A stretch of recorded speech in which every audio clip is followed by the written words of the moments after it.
Bonjour, si vous venez de voir ma vidéo concernant ma troisième victoire sur le cancer, à savoir mon PSA qui est passé encore une fois de 1,44 à 1,11,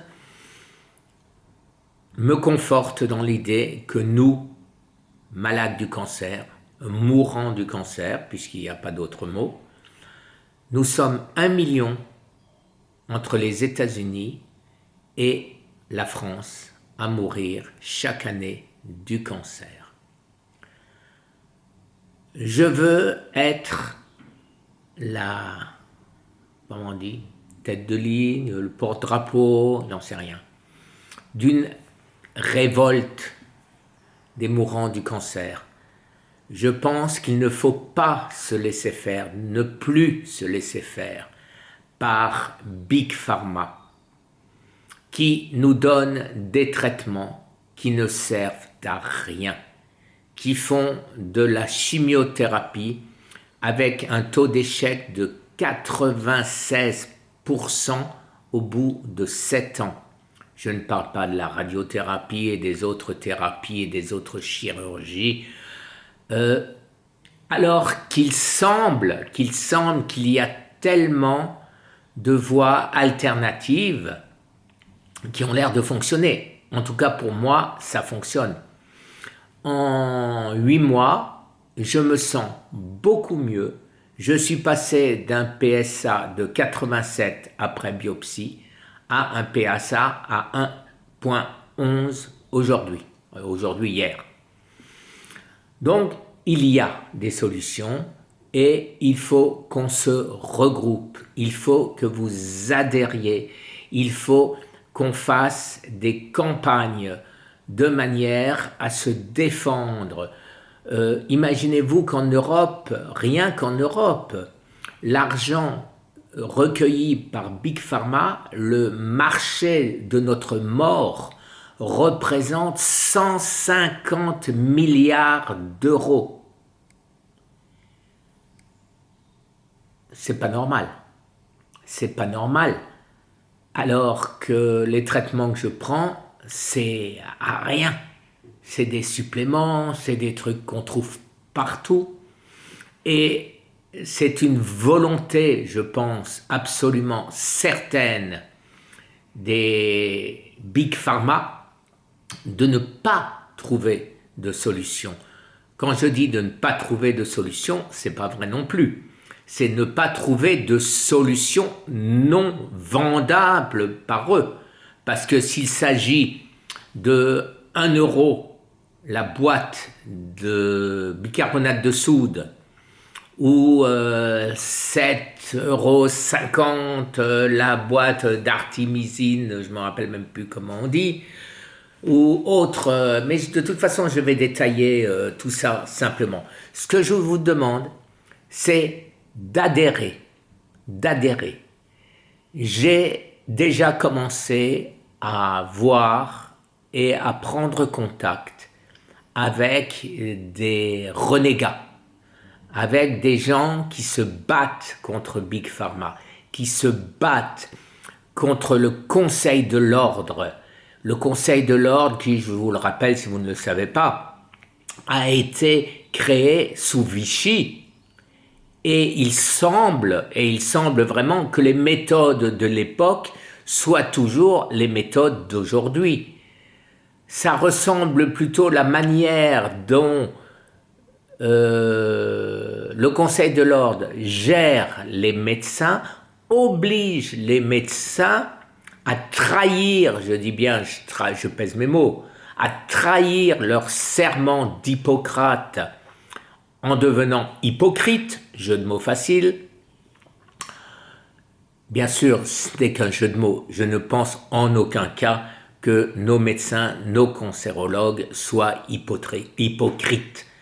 Mais par contre, ce que je sais, c'est qu'ils sont obligés de vous donner tel ou tel traitement très onéreux pour la sécurité sociale. Si vous avez ça, vous devez prendre ça. Vous avez ça, vous devez prendre ça. Et si ils ne le font pas, ils ont des représailles, ils peuvent être radiés en tant que médecin. C'est pas normal. On ne vit plus à l'époque de Vichy. On ne vit pas en 40 en Allemagne.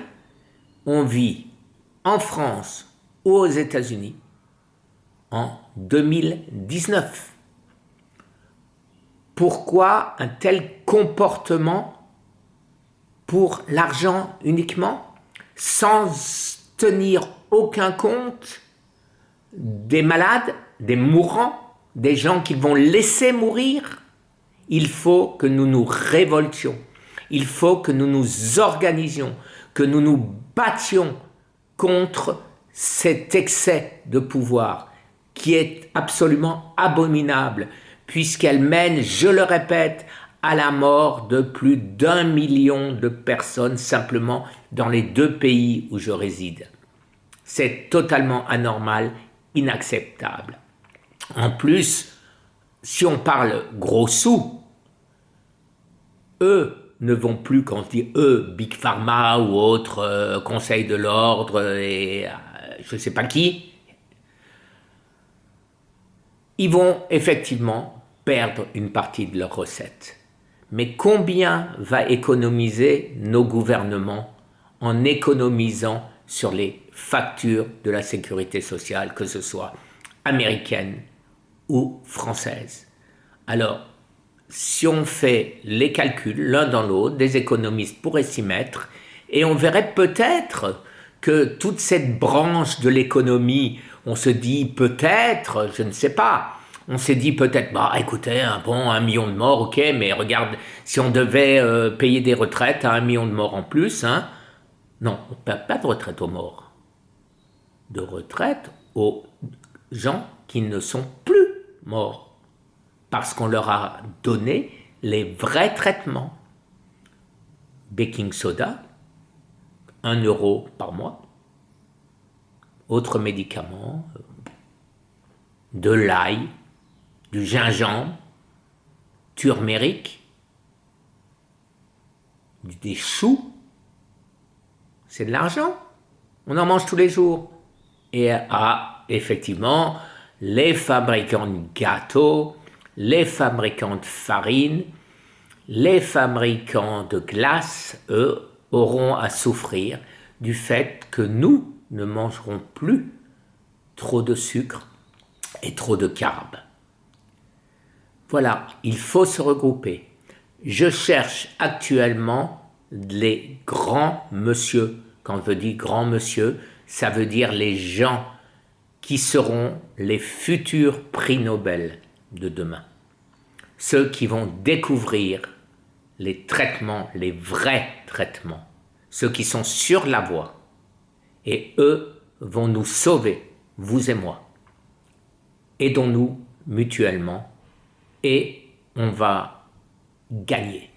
On va gagner contre le cancer, contre Big Pharma. Je vous rappelle, si vous n'avez pas vu ma vidéo, qu'on l'a déjà essayé de me couper les ailes, de fermer purement et simplement mon site. Après réclamation, YouTube a constaté qu'en aucun cas je ne break the rules, je sais même pas, que je ne faisais rien d'anormal et donc m'ont rétabli mon site. Je vous répète quelque chose de très important. Ne faites absolument pas ce que je fais sans le faire par vos médecins.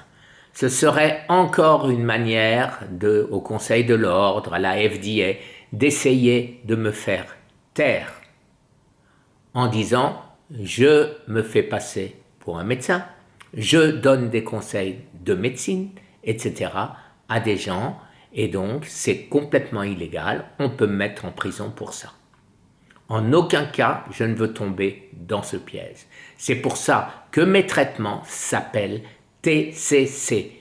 Tenenbaum, c'est mon nom de famille, Cancer Cure. Ils ne sont destinés qu'à moi. Je les donne à titre informatif à qui en a besoin. J'espère que de nombreux chercheurs et médecins prendront ces informations au sérieux, verront que mon état s'améliore de mois en mois et pourront, eux, donner ces traitements à des mourants et les sauver. Mon but final, c'est de faire adopter ce traitement gratuitement, je répète gratuitement, par la FDA, par, je ne sais pas comment s'appelle l'équivalent en France, en tant que clinical trial. Ça veut dire les mourants du cancer aux États-Unis ont le droit de choisir un traitement de leur choix, même si celui-ci n'est pas encore approuvé par la FDA, n'est pas encore légalement approuvé. J'aimerais que toutes les personnes qui en ont l'envie puissent faire mon traitement, mais bien sûr, tout à fait légalement, avec l'accord de leur cancérologue. Pour ce faire, il faut que j'arrive à donner le détail, et je suis en train de le faire, aux organismes compétents, de manière à ce que mes traitements soient adoptés par la FDA.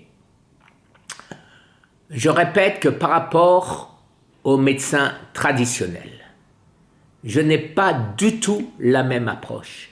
C'est pourquoi tous les médecins que j'ai rencontrés, je n'ai même pas demandé leur avis. Ils n'ont d'ailleurs eux-mêmes pas voulu me donner leur avis. Ça ne me gêne en rien dans la mesure où je sais que je ne suivrai pas leur avis. Pourquoi? Parce qu'ils sont timides. Timides, ils ne veulent pas tuer leurs malades. Mais nous, on est de l'autre côté de la barrière. On sait qu'on va mourir. On nous le dit, on nous le promet. Alors, quand on est dans notre cas, nous, les 1 million de mourants qui vont mourir en 2019, on a le choix entre quoi? Entre une mort certaine qui est promis avec une durée de vie plus ou moins limitée, une souffrance plus ou moins limitée, ou une mort probable par des effets secondaires. Personnellement, je préfère la mort probable à cause des effets secondaires. Et j'espère du fond du cœur que ma mort, si elle arrive, aura le bénéfice d'avoir donné à d'autres la possibilité de survivre. Voilà, je vais raccrocher avant de craquer. Merci encore. Au revoir.